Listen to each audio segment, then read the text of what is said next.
Bien, buenas tardes a todos ya. Vamos a empezar ya con la última mesa del día, que es una controversia.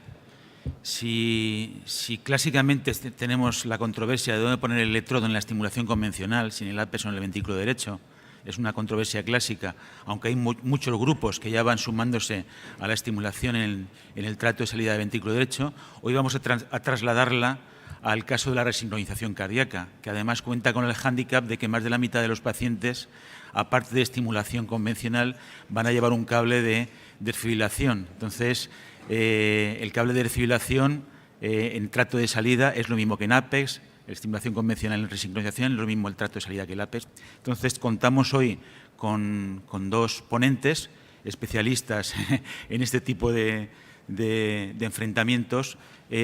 A última hora hubo un cambio de ponente, el doctor Nacho Fernández Lozano no ha podido venir y está el doctor Aurelio Quesada, que será el oponente del doctor Martínez Ferrer. Y sin más preámbulos vamos a empezar con la primera ponencia, que nos va a convencer el doctor Martínez Ferrer de que tenemos que poner el electrodo ventrículo derecho en el APEX.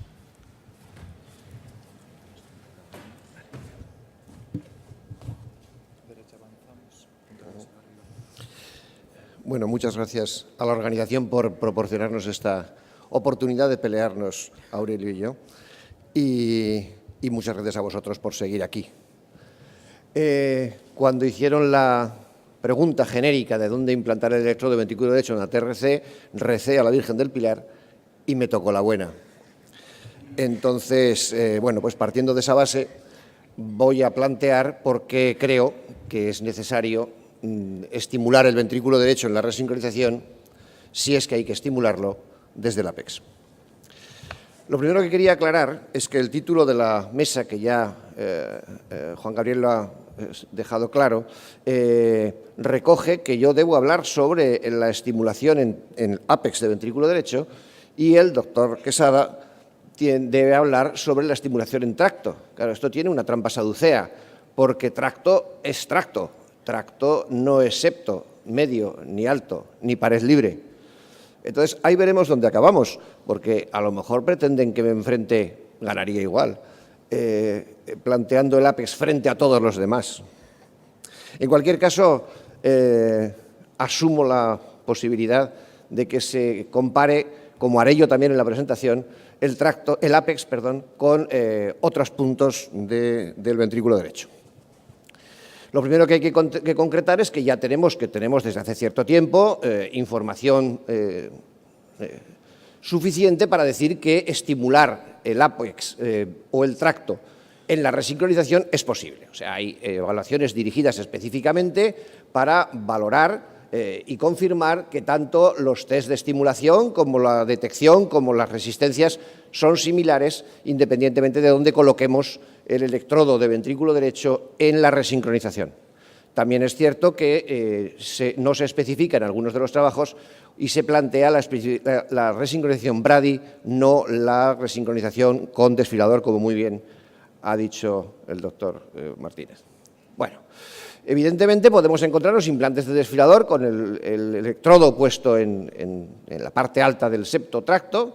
Podemos encontrarnos estimulaciones de resincronización, desfibrilación con el electrodo colocado en septo bajo, o podemos encontrarnos lo que yo tengo que plantear y convenceros de que es mejor, que es estimular en la resincronización con el electrodo de ventrículo derecho de desfibrilación, en la mayor parte de los casos, colocado en el APEX de ventrículo derecho. Bueno, pues vayámonos a las guías de entrada para ir repasando qué es lo que tenemos que saber. Las guías de 2013 de estimulación cardíaca y resincronización emplean una serie de informaciones, llegando a plantear en esta tabla el resumen de los estudios randomizados sobre alternativas en la localización de la estimulación en ventrículo derecho. Sobre estos estudios plantean unas recomendaciones de estimulación en sitios alternativos. Y, curiosamente, toda la lista la han puesto en orden para facilitar la lectura en este caso, y solamente la última cita se refiere a resincronización. Todo el resto de datos son estimulación Brady, con lo que ya sabemos y que el moderador ha introducido en el comienzo de la mesa, de que hay que pensar en otros sitios de estimulación cuando se hace estimulación Brady de ventrículo derecho. O sea que luego hablaremos más despacio de este ensayo, que es el único de la tabla el que se refiere a estimulación de resincronización. Por otra parte, los estudios de los que se sacan las conclusiones de cuándo está indicada la resincronización, cómo hacemos la resincronización, a quién, etcétera, de todos los estudios conocidos, yo creo que por todos nosotros absolutamente, en ningún caso prácticamente se hace una referencia directa a dónde se ha colocado el electrodo de ventrículo derecho. Hay una excepción, que también la abordaremos al final de mi presentación, en el que sí se evalúa este hecho, pero de todos modos no sabemos qué pasaría con las indicaciones de resincronización si es que es trascendente el modificar el sitio a tracto o a otros puntos del ventrículo derecho, porque estamos cambiando una situación que no podemos evaluar, salvo que nos pusiéramos a repasar todos los casos incluidos en los ensayos que nos han enseñado cómo manejar la resincronización. Bueno, sobre esto tendríamos que decir que en los ensayos podemos encontrarnos dificultades para saber dónde se ha estimulado en ventrículo derecho. Y si nos vamos a muchísimos años atrás, podemos comparar lo que ya sabemos. El septo es algo mejor que el ápex en evaluaciones agudas, en estimulación unifocal, o sea, en ventrículo derecho aislado. Pero si nos fijamos en la evaluación de parámetros hemodinámicos de la estimulación en ventrículo izquierdo aislada o biventricular, en estos ensayos tampoco nos dicen dónde se ponía el electrodo de ventrículo derecho. Lo que sucede es que en la fecha la probabilidad de que los cables estén puestos en el ápex de ventrículo derecho es muy alta. Y vemos que evidentemente la biventricular es mejor que la aislada, como no, pero que la monoventricular, la estimulación aislada de ventrículo izquierdo, no se queda a la zaga, y tanto en esta evaluación como en otras posteriores muy conocidas también, en las que se hacen curvas de presión-volumen y se ve que la estimulación en ápex de ventrículo derecho frente al basal no cambia la estructura de la curva ni en el septo, pero que en la pared libre de ventrículo izquierdo aislada es en la que más variación hemodinámica se consigue frente a la biventricular, nos sigue abundando en que no hay una diferencia a favor de la biventricular frente a la estimulación ventricular izquierda aislada. Más de lo mismo, la estimulación de ventrículo derecho aislada es peor en todos los parámetros hemodinámicos que se evaluaron frente a la biventricular o la ventricular izquierda, que es similar, cuando menos, a la biventricular, si no superior. El último estudio que os planteo vuelve a ser de esa misma década. Nos encontramos la misma respuesta. La mejora en la presión arterial sistólica es la más alta alcanzada es con estimulación monoventricular izquierda frente a la biventricular, que está en segundo término, y la disminución de la presión capilar pasa exactamente lo mismo. Por lo tanto, no hay demasiadas diferencias entre la estimulación biventricular o ventricular izquierda aislada. Si la biventricular no es muy diferente a la ventricular izquierda aislada, a lo mejor es que necesitamos relativamente solo estimular el ventrículo derecho. Volvamos a las guías. Y en las guías os recuerdo que existe esta única referencia en la que habla de resincronización versus tracto versus ápex en un volumen de pacientes determinado, con un seguimiento a 6 meses, y que es un estudio que sí tiene un diseño paralelo. Antes de entrar en ese estudio, tenemos otra publicación, ya de hace unos años, por eso la he puesto en primer lugar, en la que se mide respuesta hemodinámica en un grupo pequeño de pacientes, pero que el diseño del estudio me pareció interesante cuando lo repasé. En cada paciente se coloca el electrodo en 15 posiciones diferentes del ventrículo izquierdo y se busca, mediante sistema de cartografía, cuál es el sitio en el que la separación, el retraso de la contracción de ventrículo derecho es máxima para cada una de estas localizaciones, y se ve que la estimulación biventricular convencional siempre proporciona menos ventaja que esta búsqueda del punto de ventrículo derecho una vez que hemos implantado en un punto del ventrículo izquierdo. Sobre ello nos encontramos curiosamente con que el ventrículo izquierdo colocado en posición lateral o anterolateral aconseja estimular en septo medio, y que cuando el ventrículo izquierdo se coloca en posición posterolateral, no ponga usted el electrodo en tracto de ventrículo derecho. El ensayo que comentábamos antes, recogido en las guías, habla de 85 pacientes randomizados, ápex versus septo, y con un seguimiento de 6 meses. Y lo llamativo, como parecía probable, es que no existen diferencias significativas en la evolución a 6 meses de los volúmenes de la fracción de eyección o del diámetro del ventrículo izquierdo, no habiendo más que una ligerísima diferencia, no significativa, insisto, entre la implantación del ápex versus septo alto. Y lo que sí realmente, como ya hemos oído esta mañana en otras presentaciones, lo que marcaba la diferencia es evaluar la colocación del electrodo de ventrículo izquierdo en el sitio ser concordante con el sitio estudiado por tissue tracking del máximo retraso de estimulación del ventrículo izquierdo. O sea que sí que es importante, con una clara y estadísticamente significativa diferencia a favor de seleccionemos bien dónde ponemos el electrodo en ventrículo izquierdo, que eso sí cambia nuestra respuesta hemodinámica, y no tanto dónde coloquemos el electrodo de ventrículo derecho. Hay dos estudios más que os querría comentar. Uno de ellos es el Reverse, que también se ha hablado en estos días de él aquí, y que en ese estudio lo que se ve es exactamente lo mismo. Es decir, si colocamos el electrodo de ventrículo izquierdo en posición apical frente a la no apical, la muerte u hospitalización por insuficiencia cardíaca va claramente en contra de la localización del electrodo izquierdo en posición apical. Y exactamente lo mismo cuando lo que hacemos es colocarlo en cara lateral o en cara no lateral. A favor, por supuesto, de que en cara lateral la respuesta es clínicamente mejor. Y en este ensayo se evalúa la posición del ventrículo derecho, y lo que nos dice es que la posición del electrodo del ventrículo derecho fue indiferente, con seguimientos a 12 y 24 meses, no habiendo ninguna diferencia entre posición apical de ventrículo derecho o no apical en cuanto a muerte, hospitalización por insuficiencia cardíaca o ambos como endpoint compuesto. ¿Qué pasa con esta otra evaluación? Porque tenemos otros dos estudios en los que sí se hacen diseños randomizados entre septo y ápex. La única diferencia se basa en lo mismo. Si nosotros colocamos el cable de ventrículo izquierdo en la posición más retrasada, sí que encontramos diferencias significativas entre concordancia o discordancia cuando lo logramos colocar en determinada posición. Sin embargo, la distribución randomizada entre ápex o septo no nos proporciona ninguna diferencia hemodinámica significativa entre ambas. Y por último, en este último ensayo, que está publicado también ya hace cierto tiempo, volvemos a tener un diseño similar, septo versus tracto, fue igual en agudo, y a los 6 meses sí colocamos el electrodo en una vena lateral. No hay diferencia ni en el descenso clínico, ni en la mejoría clínica, ni en el descenso de los volúmenes, ni en la evolución del BNP.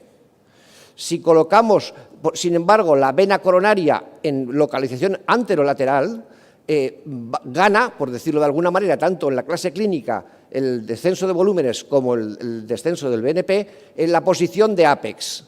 Y si la colocamos en una vena posterolateral, la respuesta que se encuentra es la contraria, ganaría el septo alto. ¿Qué sucede con esto? Que podríamos entonces decidir que si colocamos en una vena lateral el electrodo de ventrículo izquierdo, nos da igual donde coloquemos el ventrículo derecho. Si la colocamos en una vena anterolateral, coloque usted mejor el electrodo en ápex que en septo, y si lo colocamos en una vena posterolateral, mejor septo, algo mejor al menos que ápex. Pero claro, con este baile de palabras podemos olvidarnos de que estas conclusiones son exactamente las contrarias o diferentes al ensayo anterior. Es decir, el ventrículo izquierdo lateral o anterolateral en septo, cuidado, anterolateral, ápex, y lateral da igual. O posterolateral, no ponga usted en tracto.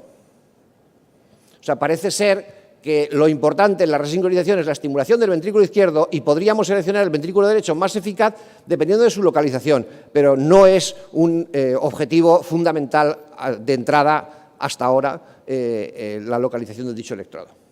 Si nos vamos a la separación, la máxima separación eléctrica de los electrodos, si colocamos el electrodo de ventrículo izquierdo en vena posterolateral, en esta evaluación de hace 2 años, vemos que las diferencias colocándolos en diferentes posiciones del ventrículo, la diferencia entre esas posiciones del ventrículo en 50 pacientes oscilaban entre 10 milisegundos y en algunos casos aislados hasta 70 milisegundos. Pero lo fundamental es que recogemos de nuevo que el septo medio es el que más diferencia en retraso produce que que el Apex es el que menos, pero claro, cortando a 140 y poniendo a 160 en la parte alta de la imagen, todo parece muy grande y muy diferente. Y estamos hablando de 148 milisegundos frente a 13 milisegundos más, como máximo, el grupo mejor.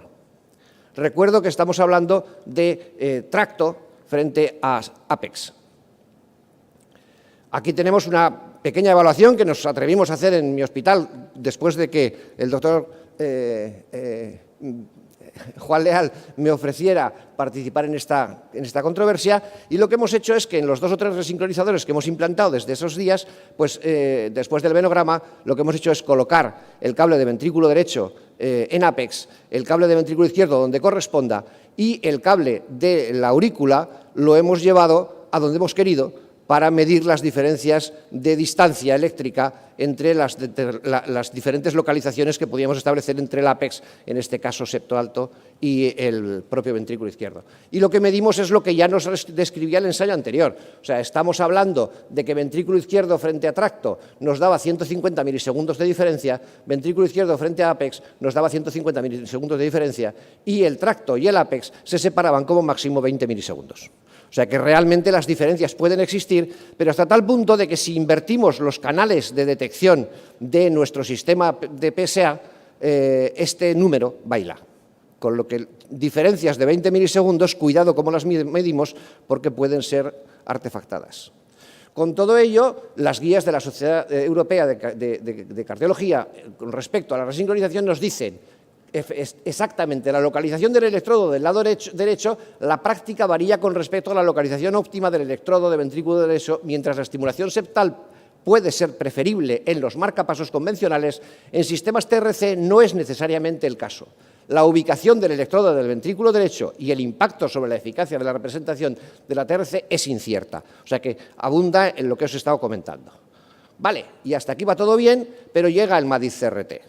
Y el MADIS-CRT, con 1.800 pacientes incluidos, tiene una distribución en la que 656 están identificados como implante apical del ventrículo derecho y 86 como implante no apical. Y de estos datos se puede desprender que la probabilidad de muerte o insuficiencia cardíaca, si el ventrículo derecho está puesto en posición no apical frente a apical, no hay ninguna diferencia. Que la probabilidad acumulada de muerte no hay ninguna diferencia, de nuevo, entre apical y no apical. Que la respuesta ecocardiográfica a esta localización apical o no apical, en cuanto a volumen telediastólico, volumen telesistólico o volumen de aurícula izquierda, es igual, por supuesto no significativa. Y que lo que encuentran es que la probabilidad acumulada de taquicardia ventricular o fibrilación ventricular o muerte entre la posición no apical y la apical es significativamente peor el implante no apical. Si analizamos la probabilidad acumulada de taquicardia ventricular o fibrilación ventricular, nos encontramos exactamente lo mismo. Es significativamente peor en el implante del electrodo de ventrículo derecho no apical que en el apical. Y estamos hablando de seguimiento a 3 años. Y por último, si lo que analizamos es qué pasa con los test de umbral, la necesidad de energía en las descargas medidas en quirófano, hay pocos estudios, pero quizás este, por su diseño y por sus resultados, creo que vale la pena comentarlo. Se trata solamente de 26 pacientes, pero 26 pacientes que tenían que estar en un altar, porque el test de inducción es el que os estoy enseñando. Se empieza en 11 julios, si es positivo se reinduce a 6, si es positivo se reinduce a 3. Y si es negativo, se vuelve a la cifra anterior, con lo cual estructuramos los pacientes a este nivel de estos 26 pacientes, ¿cuál es su umbral? Con este umbral se prueba en tracto de ventrículo derecho y en apex de ventrículo derecho, y se ve que es significativamente menor el umbral cuando tenemos el electrodo implantado en apex de ventrículo derecho frente a tracto de ventrículo derecho. Significativa y contundentemente los resultados. Y con ello, además, los datos numéricos restantes, tanto efectivamente el umbral de estimulación, la sensibilidad o la impedancia, cuando decimos es que da igual dónde lo pongamos porque los umbrales estamos completamente de acuerdo, pero la impedancia del shock es diferente y el umbral de la descarga también es diferente. Por lo tanto, sobre lo que habíamos comentado de las guías europeas, hasta aquí vamos de acuerdo, pero tenemos que añadir los 2 párrafos que siguen en el mismo capítulo. El siguiente es, por otra parte, una ubicación apical puede tener algún beneficio adicional, tal como permitir que toda la bobina distal se introduzca en el ventrículo derecho, pudiéndose lograr un umbral de desfibrilador inferior y la reducción de la probabilidad de daños a la válvula tricúspide. Y dicen, por fin, una coletilla que es muy sensata: sin embargo, en pacientes con enfermedad miocárdica severa, el umbral de estimulación y de detección pueden ser los principales determinantes de la localización del electrodo. No dicen dónde, y sabemos que son similares, pero ahí está el tema. Por lo tanto, mi resumen sería: el electrodo de ventrículo derecho aporta estabilidad para pacientes que dependan de la estimulación antibradicardia y poco más. Estabilidad que ahora nos hace poca falta, porque ya no se nos desplazan los electrodos de ventrículo izquierdo como antes. En los ensayos de TRC no queda claro dónde se estimula el ventrículo derecho. Cuidado con inventar. Coloquemos el electrodo donde mayor distancia haya al punto seleccionado de ventrículo izquierdo en TRCP, pero en TRCD hay que tener cuidado porque el ápex de ventrículo derecho produce menos arritmias ventriculares, muerte, que el resto de zonas del ventrículo derecho. Los umbrales de desfibrilación son algo mejores en ápex que en el resto de localizaciones de ventrículo derecho. Y por último, como se recoge en las guías, los electrodos de desfibrilación fuera de ápex de ventrículo derecho pueden dañar más el aparato valvular tricuspidio. Con todo esto, me atrevo a decir que no es a quién quieres más, a papá o a mamá, sino según quién te trate mejor en las diferentes circunstancias en las que lo tratemos. Con lo cual, si las diferencias son mínimas, como es el caso, como siempre, a mamá ápex que da menos problemas. Muchas gracias. Pues, muchas gracias, doctor Martínez Ferrer, por tan convincente presentación. Y al otro lado del ring, y en defensa de la estimulación desde tracto, va a hacernos la presentación el doctor Aurelio Quesada. Muy bien. Buenas tardes ya. Yo la verdad que cuando Nacho me llamó el otro día para pedirme el favor de su vida, porque tenía que estar en Lisboa viendo al Atlético de Madrid, pensé, bueno, ¿y quién es el otro loco que se piensa en defenderlo del Apex? Y me vine al programa y dije, ay, Pepe. Bueno, pues vamos a ver, porque claro, Pepe es una persona inteligente y con pocos datos y mareando, seguro que intenta llevar el agua a su sardina. A ver cómo puedo yo llevar el péndulo al otro lado, sin enfadarme con Pepe, con el que me une una amistad de años y no vamos a estropearla por esto, pero poniendo las cosas en su sitio y viendo por qué el Apex es el peor. Y no es mamá Apex, sino es el tío ese que no te da un duro nunca y solamente te da disgustos. Dentro de las limitaciones de la terapia de resincronización, evidentemente, se le ha prestado particular interés o estudio a las posiciones del electrodo. Y esto, desde luego, viene marcado porque cuando miramos el ventrículo izquierdo, es que la posición del ventrículo izquierdo es fundamental. Cuando miramos las posiciones apicales, este fue el primer estudio que llamó la atención sobre esto, las posiciones apicales se comportan peor pronóstico en términos de insuficiencia cardíaca o de muerte. Y no es que lo digan estos autores, sino que lo digo yo.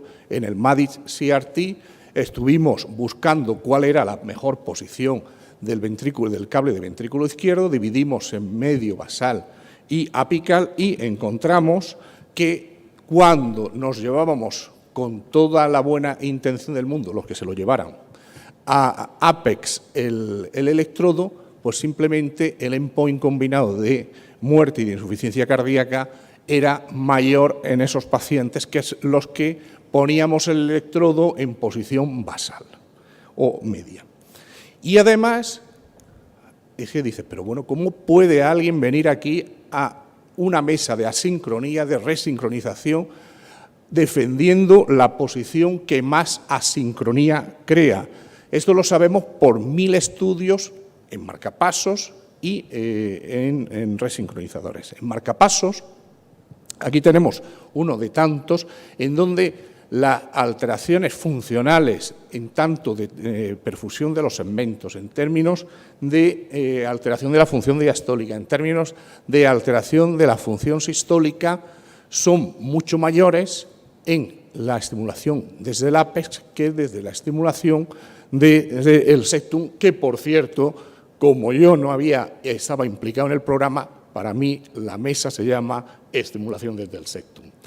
Y aquí vemos que hay diferencias, y esto es importante, que a los 6 meses no se hacen manifiestas. Por ejemplo, la diferencia en la fracción de eyección. Pero si tenemos un poquito de paciencia y nos esperamos a que la estimulación del ventrículo derecho aporte la dosis de asincronía suficiente, los datos de los 18 meses ya vemos cómo el deterioro de la función ventricular izquierda es significativo. En cuanto a asincronía pura, también tenemos múltiples estudios que demuestran que todos los parámetros con los que medimos asincronía empeoran desde la estimulación apical. Y no es que lo diga yo o lo digan los ingleses, sino que lo dicen los amigos míos de la fe, que tienen para mí total credibilidad. En este estudio, estos autores comparan posiciones apicales y posiciones septales del electrodo de ventrículo derecho. Y aunque en el seguimiento de los 6 meses o al año no hay diferencias todavía en la función ventricular, pero en asincronía las diferencias son evidentes. La sincronía que se induce desde la estimulación apical es mucho mayor que la asincronía desde el septum. Por tanto, estamos diciendo que en un sistema que quiere crear resincronización ponemos el cable en donde hemos demostrado que produce más asincronía. Es raro. Y además, claro, uno cuando no tiene experiencia con el implante de electrodos septales, como me pasaba a mí hace años, y al prepararme la charla recordé que fue hace 18 o 20 años cuando vine aquí a Sevilla y una persona que es mi amigo Juan Leal, fue el primero que me dijo lo de la estimulación septal, pues claro, mientras que no tienes experiencia, tienes un poco de resquemor y de miedo a ver si los umbrales son distintos, si los parámetros son diferentes, si no desfibrilará bien, y la realidad es que eso no es así. Estos son datos nuestros del Hospital General Universitario de Valencia, en donde hemos comparado 47 pacientes con 28 en septum medio y 19 en apex, y como podemos ver, al implante no hay apenas diferencias, un poquito más de onda R en la estimulación en la posición apical, pero que incluso esas diferencias al año desaparecen. Por tanto, en términos de parámetros eléctricos al implante son parecidas.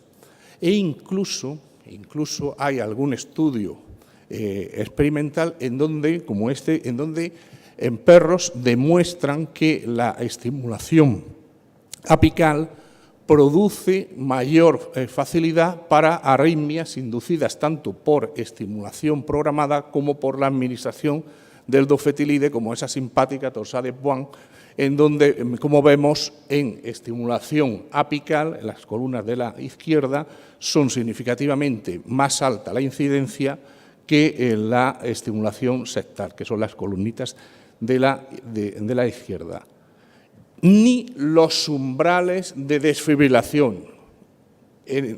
Aparte de los mártires que nos presentaba el doctor Martínez Ferrer, hay algunos otros voluntarios, en más número, que se prestaron a medir los umbrales desde septum y desde apex. Y no encontraron diferencias ni en el umbral de desfibrilación ni en la impedancia 40 frente a 43, significativamente en términos estadísticos irrelevante en la práctica clínica o en la corriente. Y sí, mis amigos del MADIS-CRT en este estudio no me llamaron y hay algo que no cuadra. Es verdad que salió que no en el seguimiento a 3 años, porque si se fijan en el gráfico de arriba, solamente hay 46 pacientes con posición no apical que han llegado a ese seguimiento. El seguimiento medio intrial en el MADIS-CRT fue de 1,8 años. y comparan 86 pacientes en septum contra 656 pacientes. La diferencia es notoria y de los 86, 27 eran míos, con lo cual yo me fui a mirar los que es la serie que antes hemos mostrado. Añadimos a algunos pacientes más y vimos si eso es verdad, si hay más arritmias cuando se pone el cable en septum, y por lo menos en mi serie a nosotros no nos salen. Es verdad que parece que hay taquicardias ventriculares más rápidas en los cables en septum medium, que son las clasificadas como fibrilación ventricular, pero al final 26 de taquiarritmias ventriculares contra 23. Y, curiosamente, lo malo no es que tengas taquicardias, lo malo es que cuando el cable se coloca en septum medio, lo que vimos es que, sí es verdad, septum y apex, estimulación antitaquicardia, suprimió todas las taquicardias ventriculares, las más lentas, pero las peligrosas, las taquicardias ventriculares rápidas o la fibrilación ventricular, la eficacia del primer choque fue más alta en los pacientes con el cable en el septum. En términos de hemodinámica, pues bueno, es lo que hemos comentado, hay más asincronía, más alteración en la fracción de eyección. El reverse, que fue el estudio de que yo quiero al contado los resultados y en un año querían tener resultados, no mostró diferencias significativas ni en la serie europea 2 años ni en la serie global 1 año. Pero bueno, que no encontró diferencias en el pronóstico a 2 años.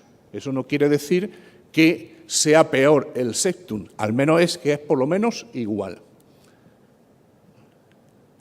Y hay otro estudio que tampoco encontró diferencias, pero que quiero llamar la atención sobre la posición del electrodo de ventrículo derecho de septum, cuando se dice que no encuentro diferencias en la estimulación septal, que luego volveremos. Quédense con la imagen.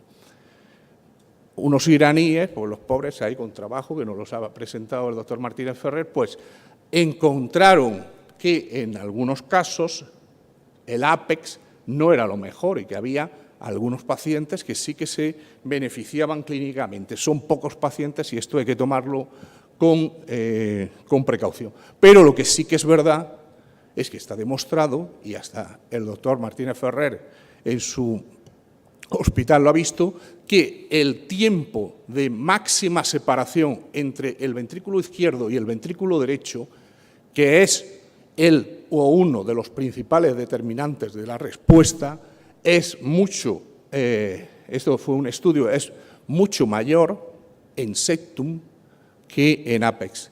20 milisegundos, los electrofisiólogos nos pasamos la vida peleándonos por milisegundos. Vamos, aquí por una vía matamos por 5 milisegundos y en resincronización también. Y como vemos, todas las posiciones septales, desde el tracto hasta el septum apical, tenían mayor separación en los electrogramas que el apex. Este es el otro estudio que no sale que en un año haya diferencias clínicas, pero que sí que sale que el retraso en milisegundos es uno de los determinantes del pronóstico, la separación. Y a mayor separación, mayor o mejor remodelado. Y el problema es que no es tan fácil el decir, lo he colocado en el septum. Y probablemente estas diferencias vienen de ahí. Esto parece que con la guía, que o te la fabricas tú o coges la de Sant Just y dices, lo coloco en oblicua y en oblicua lo tengo claro. Pero el septum es complejo y la pared anterior está enseguida muy cerquita.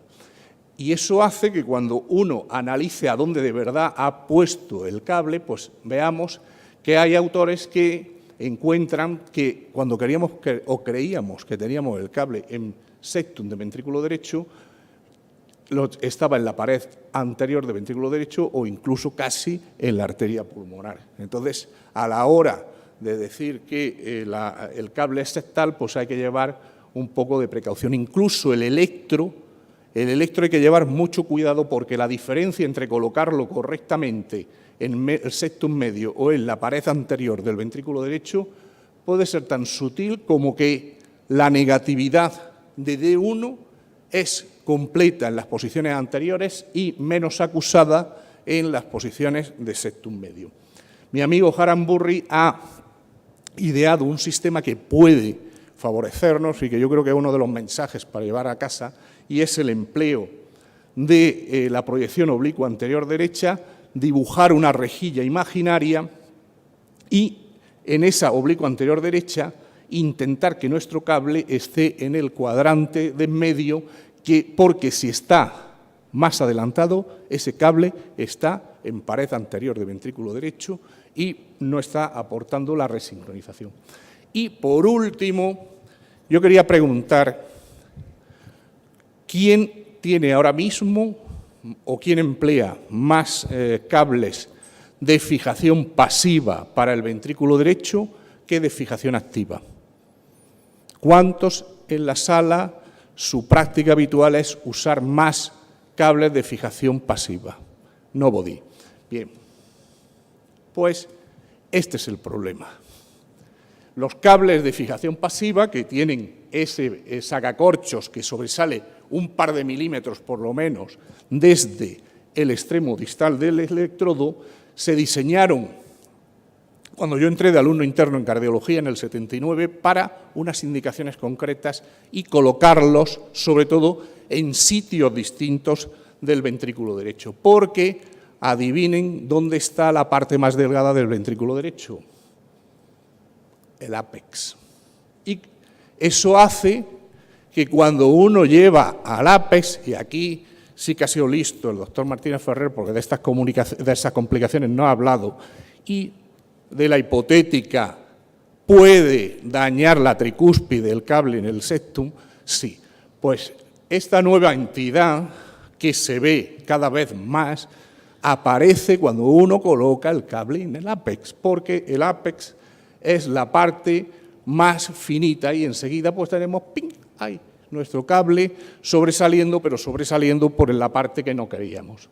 Esto pasa hasta en las mejores familias, como es en el Hospital Clínico de Valencia. O sea que en todo el mundo que experimentados pongan en el ápex, vamos a tener esto. Si miramos las complicaciones, en esta serie de 2.000 electrodos en 1.400 pacientes, vemos que todas las complicaciones ocurrieron en los cables de fijación activa y siempre ocurrieron en los cables que estaban en ápex. Por tanto, no es que sea más seguro, es que es peligrosísimo. O, como esto, una fístula con la arteria coronaria. En cambio, cuando usamos septum, pues, bueno, complicaciones cero, es cuestión de hacer números, pero parece que son mucho menores. Por tanto, y para concluir, yo digo que el septum, no el tracto, el septum, sí es lo mejor, primero porque es seguro, los parámetros eléctricos y la estabilidad son buenos, porque por lo menos clínicamente es igual que el ápex, por lo menos, es cuestión de tiempo, porque estos son estudios a corto y medio plazo y tiene menos asincronía, crea menos asincronía y esto es cuestión de echarle asincronía para que el ventrículo izquierdo claudique. Se obtienen mayores separaciones entre los electrogramas y además porque el ápex es perjudicial y es peligroso. Por tanto, el que quiera, pues que implante en el ápex a partir de ahora, pero sabiendo que se expone. La ciencia nos dará, con el estudio CELTA-CRT, que se va a presentar los datos en Barcelona, pues una respuesta un poquito más sólida y veremos a ver qué resultados tenemos. Muchas gracias.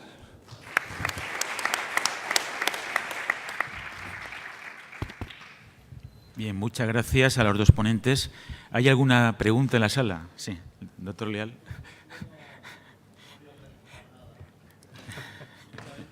Voy a felicitar a los dos ponentes porque habéis hecho una presentación fantástica de defendiendo cada uno su postura.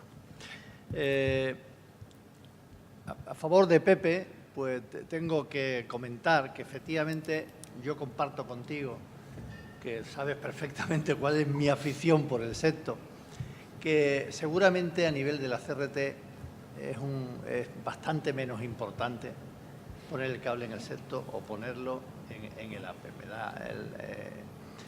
Y afortunadamente, porque era la pregunta, el comentario que yo iba a hacer, Aurelio lo ha dejado muy claro con el tema de las complicaciones. Creo que cada día usamos más cables de fijación activa, tú estás usando cables de fijación activa y el APE es peligroso para utilizar cables de fijación activa. Únicamente era eso. A mí me alegra saber que el profesor del doctor Quesada en la implante de septo pone Apex. No, yo quiero decir que probablemente en términos clínicos, pues evidentemente estamos comparando con algo que lo fundamental es el ventrículo izquierdo. Aquí ya esto es pijerías en términos clínicos, por lo menos a corto plazo. Pero hay argumentos que soportan que a la larga podría haber mayor o mejores resultados y sobre todo es que es ganas de tener una complicación y la tienen los que estamos ya con canas, pues las personas que tienen menos experiencia yo creo que van a estar más expuestas. Y son los que, como no han vivido la época o el continuum desde la implante en Apex y después la aparición de los cables de fijación pasiva, pues pueden pensar que el cable de fijación pasiva se ha diseñado para ponerlo en Apex y las complicaciones pues están ahí. Tengo una pregunta para el doctor Quesada. A pesar de que nos ha ilustrado las limitaciones del subanálisis del MADIS CRT, no sé si con los datos que tenemos ahora, con esa incidencia que dice algo mayor de arritmias ventriculares, al menos en los pacientes en los que se pone un resincronizador con marcapasos y no están protegidos con el desfibrilador, nos tendríamos que plantear esa incidencia de arritmia. Bueno, por supuesto. Vamos a ver, en su estudio de Valentina son 86 pacientes que están en posiciones no apicales, tracto y septum. De eso ya digo que un tercio más o menos son míos. Y no se sabe por qué los americanos no se atreven a colocar, siguen machaconamente poniendo el cable en el Apex, probablemente porque les da miedo que tengan un desplazamiento o porque la tasa de implantes en Estados Unidos es más baja que aquí. De los 40 y de los 80, 40 y pico eran isquémicos, en donde yo creo que nadie se plantea no poner un desfibrilador.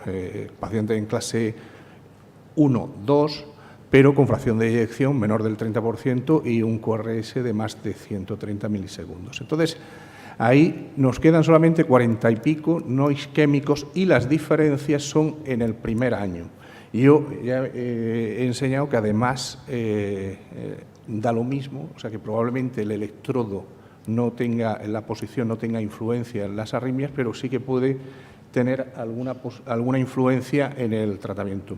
De todas formas, acabamos de publicar en el New England el seguimiento a 6 años del MADIS CRT, con resultados que yo creo que todo el mundo conoce, espectaculares, en donde, por ejemplo, la mortalidad que no salía significativa en la fase del ensayo clínico, aquí ha salido muy significativa en los pacientes que tienen bloqueo de rama izquierda y uno de los objetivos que vamos a analizar va a ser la evolución de este tipo de fenómenos que, claro, porque las curvas, una vez que pasa el primer año en el estudio son iguales. Es el único momento el primer año.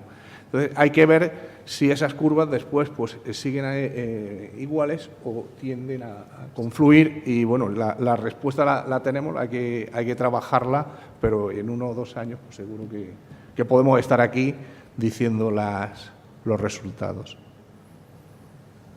¿Alguna pregunta más? Yo una pregunta, Pepe, vamos a ver. Habitualmente en la resincronización programamos un VV a 0 o incluso el ventrículo izquierdo un poquito por delante, con lo cual dices, bueno, pues tampoco importa mucho donde estimulemos el derecho porque como peor es sincrónico. Pero nos estamos dando cuenta cuando estamos utilizando algoritmos de automatización como el Sonar, que en ocasiones cuando lo ves se ha autoprogramado para estimular primero el derecho. Entonces, ¿no crees que en esos casos mejor prevenir y poner un cable en tracto de salida sería más beneficioso? Bueno, yo ahora que ha terminado la controversia, digo por contestar. Asumamos que sí. Evidentemente yo me froté las manos cuando vi que en el título ponía tracto. O sea, yo si en algo me siento próximo a mi amigo es que tracto no, oiga, septo medio o septo, que es más gordo y así no se nos salen por el ombligo, pero tracto.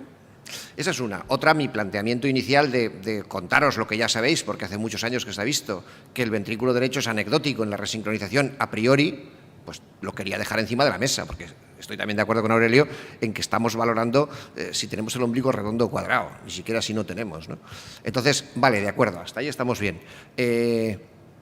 Si la pregunta yo la traduzco a ¿qué experiencia tienes con sistemas de optimización automática del VV y el AV en los sistemas de tetrapolares actuales? Pues solamente tengo 2 pacientes en sistemas Senjut y tengo un grupo un poquitín mayor en el sistema de Medtronic.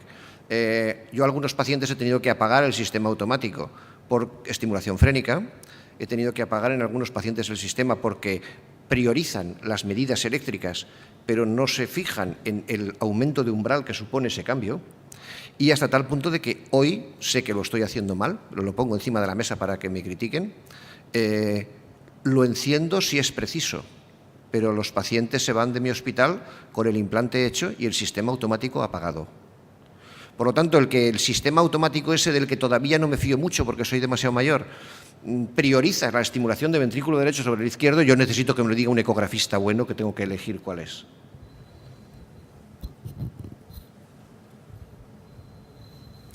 ¿Alguna pregunta más? Bueno, pues nada, muchas gracias a todos. Damos por finalizada la controversia y cada uno que saque sus conclusiones propias. Muchas gracias a todos. Se puede.